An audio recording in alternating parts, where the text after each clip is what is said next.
Chasers Luncheon is scheduled for March the 17th. Where we're going to have it at has not been determined yet, but we will keep you posted on it.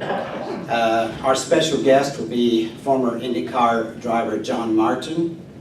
And in addition, there may be one other person that we're working on, and we will advise you through Nobles Goggles who that person will be. Today, I have the honor and the privilege of introducing our special race chaser guest. In 2000, she became the youngest woman to compete in the Indianapolis 500 at age 19.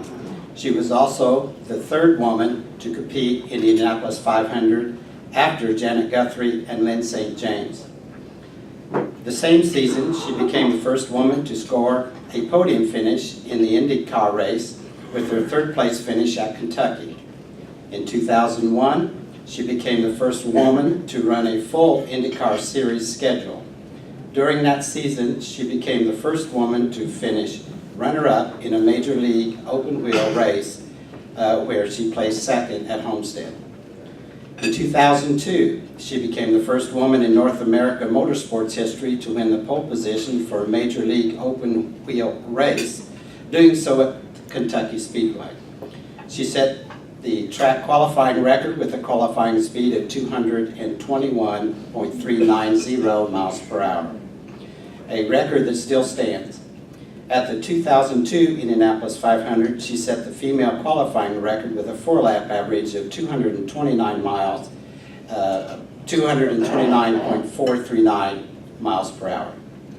She has won the Most Popular Driver Award 3 consecutive years, 2001, 2002, 2003, in the IndyCar Series, and an award she also won later while competing in the NASCAR West Series, and that was in 2005. She holds the record for the most number of starts by a female in the history of the Indianapolis 500 and has the most career earnings for a female in IndyCar Series history. Sarah Fisher became the first female owner-driver in the IndyCar Series in 2008, operating Sarah Fisher Racing. In 2009, she received the Scott Brayton Award for her attitude, spirit, and drive that year in the Indianapolis 500. Ladies and gentlemen, I am extremely proud to introduce to you 9-time Indianapolis 500 starter, Sarah Fisher.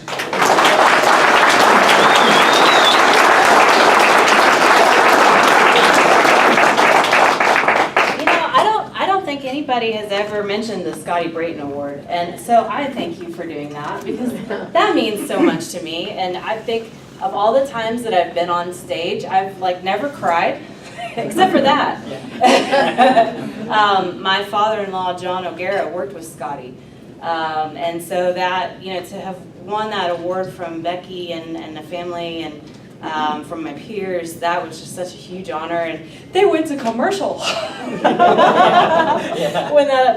that's the one trophy that's, if I could take everyone back to my office, which I won't because it's in a narrow hallway that's used for storage here, that's the one trophy that's brass that everybody has a hard time picking up on the tire table in my office, because it means so much. So thank you for mentioning that. Well, you're very welcome. Let's give her another hand for winning that. I know you wanted to go back and forth, right? Is that sort of how we wanted to do, or what did you want to do? Well, we're going to have a question and answer session. Sarah's quite busy, and so she won't be able to spend a heck of a whole lot of time with us. So if you have any questions for Sarah, please raise your hand and we'll get started. Okay? The very first time you turned a lap at Indianapolis, you went into turn 1 at 220 plus. What did you think? Oh, well, honestly, well, Indianapolis is so special that I think I'd have to back it up to Las Vegas Motor Speedway, where I took my rookie test, right? So I went there when I think I just turned 18 when I took my rookie test in an IndyCar out of a USAC midget, asphalt midget, and I had run all sprint cars with wings on dirt. So really, the horsepower to weight ratio wasn't that huge for me, but I didn't have any telemetry on the car, so I had no idea how fast, and probably pretty good idea. Good thing that it wasn't. But I think that was probably more striking than going into turn one at Indy, just because of, you know, the scenery and just the difference of how you sit in an Indy car versus a sprint car and a midget. You know, the kids nowadays don't have that transition, right? So getting used to that was probably a bigger difference than heading into turn one. But I'll tell you what, going into turn one in Indianapolis and seeing how narrow it is, I don't think you think your little car will fit down there. So you're like, okay, let's go. They tell me it'll turn. All right, I'll believe them. So, you know, but my dad told me that my wing sprint car would run wide open at Attica Motorsports Park, and I did that, and I wound up in the fence. So, you know. But I also wound up in the fence a couple times at Indy, so there you go. Anyways, yes. So, when you were younger, a kid, there weren't a whole lot of females who were getting into auto racing at the time. What was it about auto racing that attracted you and that made you want to actually go, I got to get in these cars and do this? And just give us a little bit of, you know, how you got into it, what made you get into it, and then a little bit of maybe how your earlier career went before we saw you at Indianapolis and places like that. Sure. So racing for me was pretty ingrained in my family.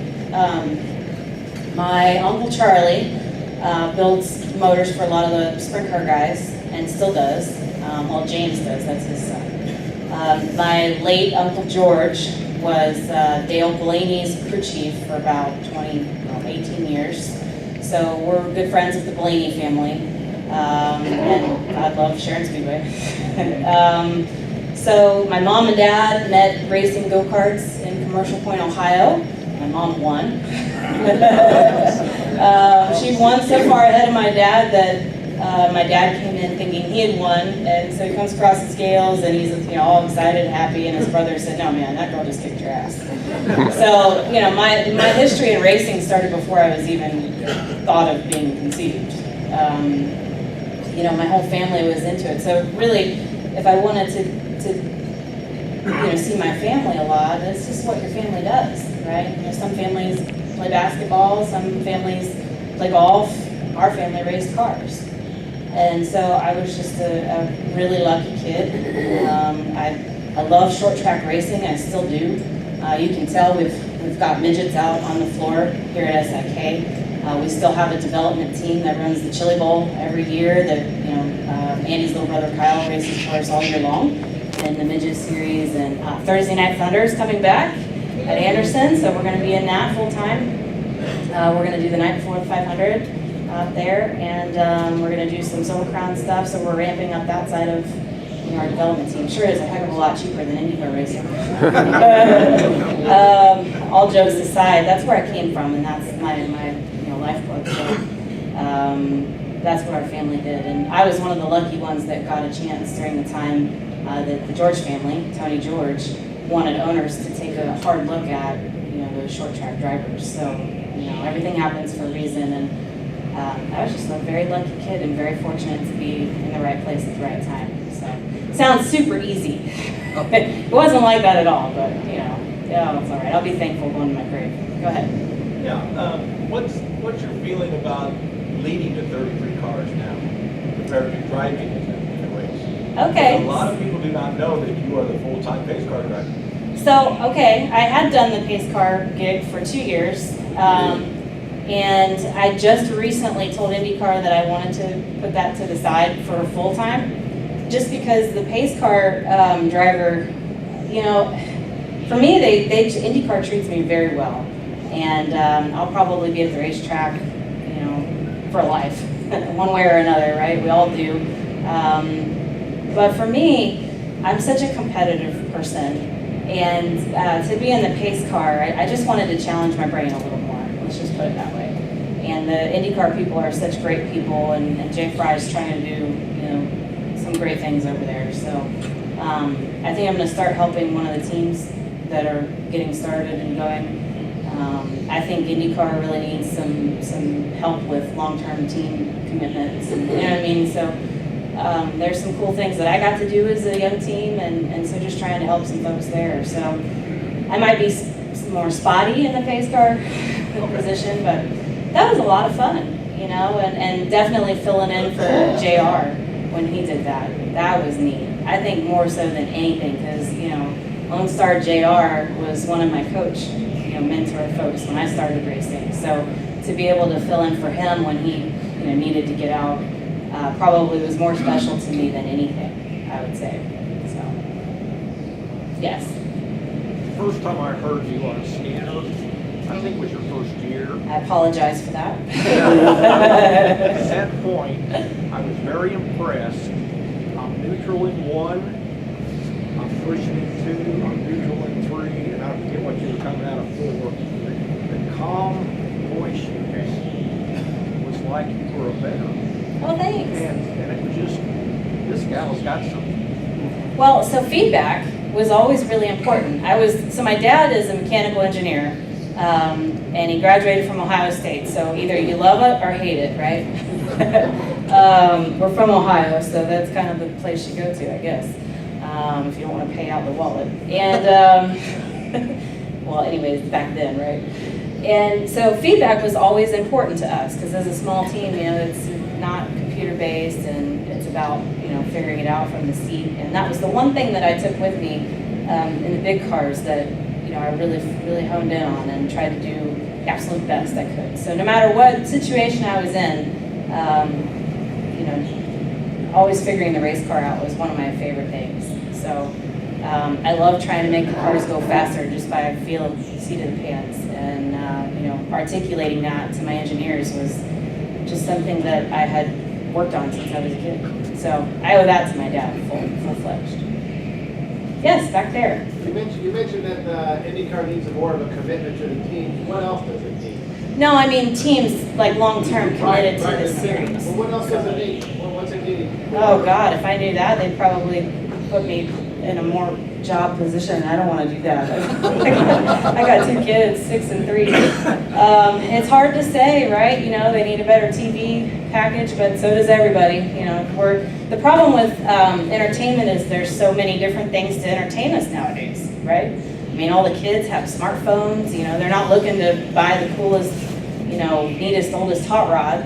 It's about the neatest, coolest app they could find. So our challenge as a sport is entertainment based, and that's difficult across the board. So IndyCar competes not just with NASCAR or not just with the NFL. It has competition on so many different levels now. So there's so many new challenges that it faces that it needs a variety of things, and it's ongoing. So I think they know that, though. I think that's the first challenge, is to figure out what you need and to go try and solve that. And solving that is where they're kind of honing in on. So they're working on it really hard. I'll give them that. Yes, sir. As the mother of 2 youngsters, is there a racing career in the future for either one? I'll tell you, we have a go-kart in our entryway. So, and that is legit. My son drives it every morning. You know, audio voices. I would say probably, you know, you can't have done something and then not let your kids try it, because that's just rude. If they'd be like me telling my mom and dad them telling me I couldn't drive because they met racing, so they couldn't tell me. But my parents are not like that. They're the type of people that would want me to do what I wanted to do because I would be successful at that. So, you know, even though my dad is a mechanical engineer, you know, wouldn't tell me not to go be a ballerina. If that's what I really wanted to do, he'd probably figure out how to make some aluminum badass, like, tutu. That's just how my dad is. God love him. He took a lot of heat when I was a kid, so, you know, that my parents are probably the coolest people on the planet. It took me until I was about 22 years old to realize that, but that's about normal, I think, for general kids, right? Yes? Hi, Sarah. I was the announcer at Winchester the night you... Yes, I remember your face. Yes. I went up there, and the first woman to set a world record up there.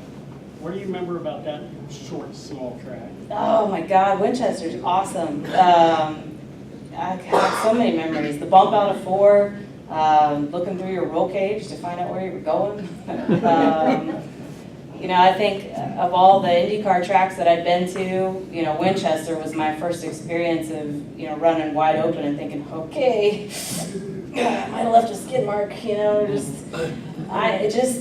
was just such a neat place. And, you know, I don't know, it's just a neat, such an honor to have set a track record there. And I'm so pissed at Ryan for resetting it after I'd gone to IndyCars. But nah, it's all right, you know. God love Dan Drynan for building a chassis that was so good there. So pretty neat to have driven one. Yes? You've driven a lot of different kinds of cars. For pure pleasure, what's the favorite kind of car? My Front midget or anything? Oh, by far a winged dirt sprint car. By far. And so BC and I became pretty good friends, you know. Between my husband, Andy, probably, and, you know, giving him the shot at Indy there, a lot of that was Andy. You know, I blame myself for putting BC, or having BC find an opportunity in sprint cars, wing sprint cars. Because I teased him an awful lot about that, how cool they were. But that's cool that he got a chance to do that. So, and having Uncle Charlie be a part of that was pretty neat too. So, but those are by far my favorite cars ever. If I could go get in one, I would, but Andy's a little sideways about that, so. Pick your battles, right? That's how you stay married. Say a little bit about the difference between a winged car and a non-winged car on dirt. Well, so I never raced non-wing on dirt. Oh. Yeah, right. So when Andy's like, let's go do the Chili Bowl, I was like, well, hell, why not? I ran Indy like in what first year? Never ran a rear engine car, so let's just go do the 500. So the Chili Bowl was the first time I'd ever run anything non-wing, and so that was an eye-opener. You know, the slip angle was just the biggest adjustment for me. You know, because the wing sprint car, you drive it in straight, and you have to be real smooth, and you're real articulate with the throttle, and you know, but the non-wing midget car is so like just tricky, and you have to fling the thing around and throw it in there, and it's not as drive-in straight. So, and I realize I'm saying that in Indiana, which is probably not wise. But, you know, okay, I'll bring out my Ohio roots. But I really enjoyed the Chili Bowl, and I'll probably do it again. I just have made the commitment that until I can bring both of my kids to Tulsa for the week, I won't do it because it's so long. My kids are so young. You know, I don't feel right leaving them for 8 days. So, and then leaving them for more in the summer. So, and besides that, Danny, my son, who's 3, will probably kick me out of the ride when we get there and say he's taking over. So, it'll be a fight between my daughter and my son to see who tries to get in first. That's okay. Yes? Sarah, I've been involved with Speedway, especially since '71. I'm embarrassed by what has happened in the last 20 years. Particularly the biggest loss to me was the lack of promotion of your success and fame. You had a huge following. Do you feel at all like they let you down and not expanding your popularity?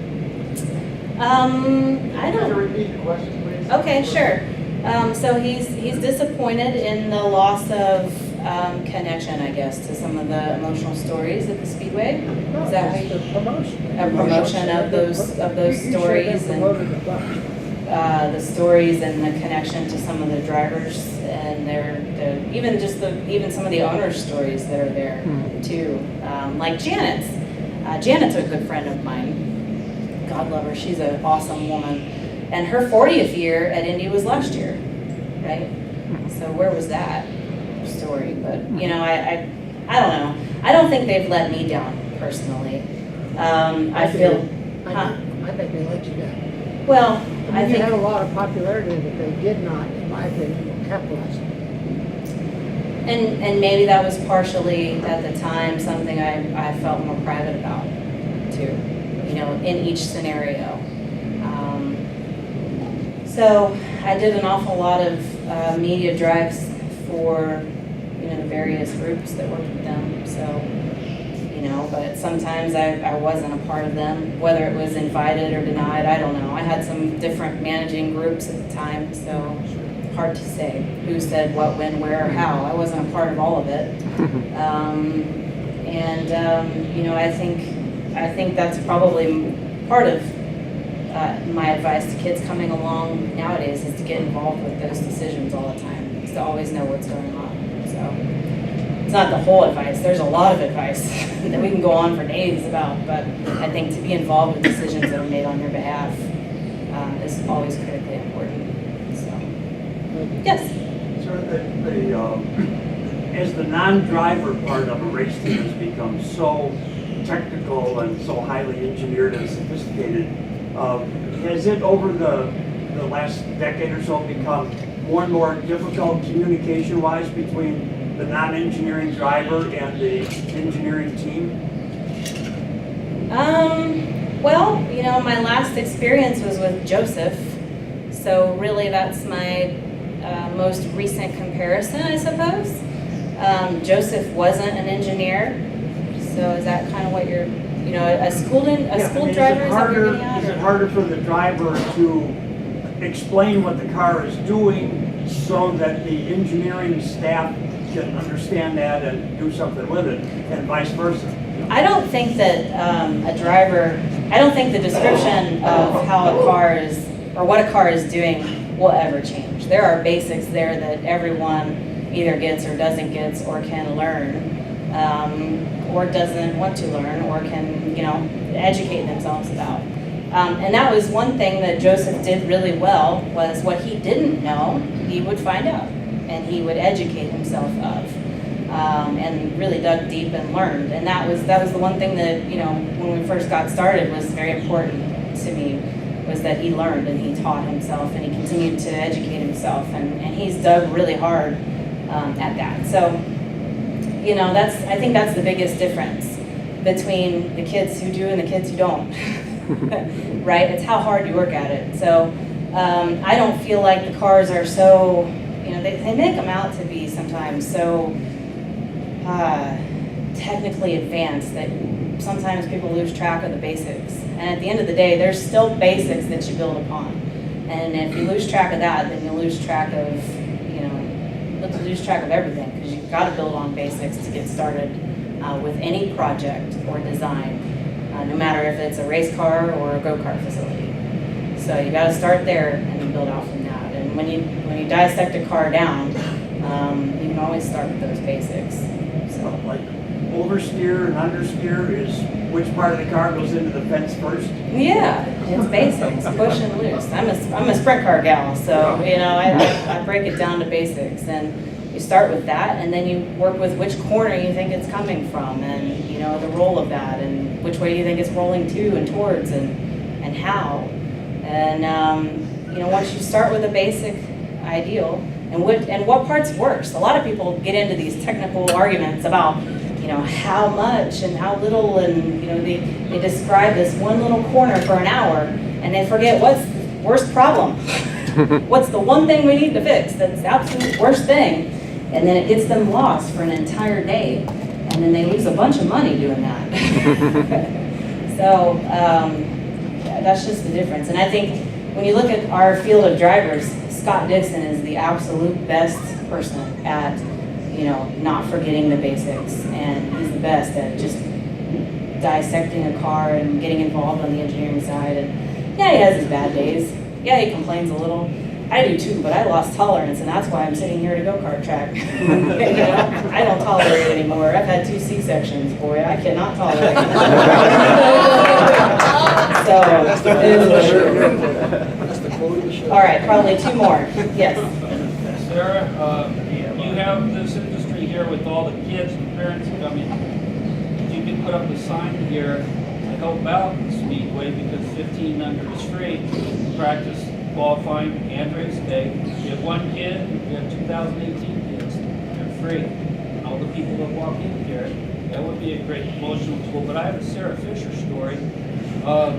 Your mother, it was 2007, you brushed the wall during the race, and I was working with your tires that day. Your mother was screaming screaming at me as the cars were going by. You're not gonna put that wheel back on my daughter's car. And I explained to her that in 1941, when Wilbur Shaw had the bad wheel that broke, I was there during the garage fire, which I believe it was. And she's looking at me like, what the hell are you talking about? But I passed that along, and I said, don't worry, the wheel won't go back on the car. Yeah. I had to tell you. My mom was pretty defensive about That was a lot of great. things. God love her. I think, she didn't care so long I was having fun. The minute that I stopped having fun and started stressing out about it, she's like, you need to just stop.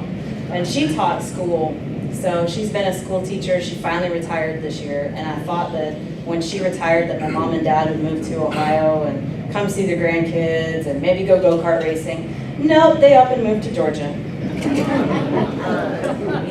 You lose a brother, you lose your dad, you lose your sister. I guess that's where you go, Georgia, to ride motorcycles. I don't know, it's fine. All right, I've got time for one more, and this young lady here has had her hand up, so we're going to take it from her. I just was wondering, do you have one special memory from driving in the Indy cars that means a lot to you? Oh, man, shoot. As an owner or a driver, let's narrow it down to that. Either one. Well, geez, I think I'll go with the most recent one because I can kid with this group because we're all getting gray. I do have some gray. It's colored over. I haven't reached the age of just letting that go yet. I'll go with the owner side of things, right? So back when before Ed became his own team owner, so that version of Ed, granted, when we won Kentucky together, that was freaking cool.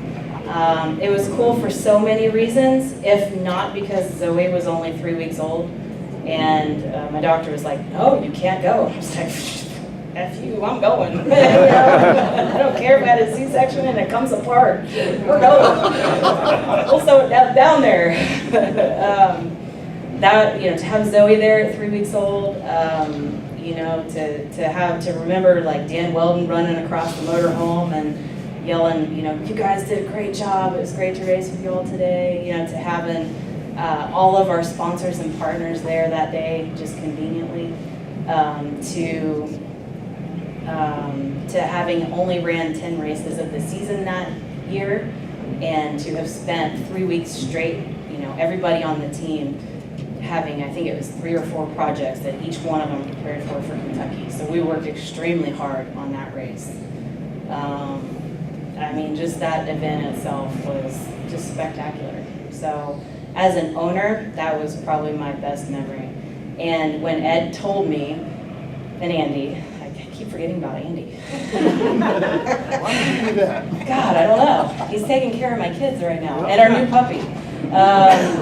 This is being recorded. I know. God love him. He's the best partner ever. And so when Ed told us that he was starting his own team and moving on, he gave us the Kentucky helmet, and it's in there in the 1911 girl on the top floor. So it's still duct taped on. The duct tape's still there. The shield that came off. So that was by far the best owner memory ever. And as a driver, gosh, there were so many of them, and I've lost half of them as they fell out. But I'm getting them back thanks to Phosphatidyl Serum. Anyways, thank you guys. It's been a wonderful day.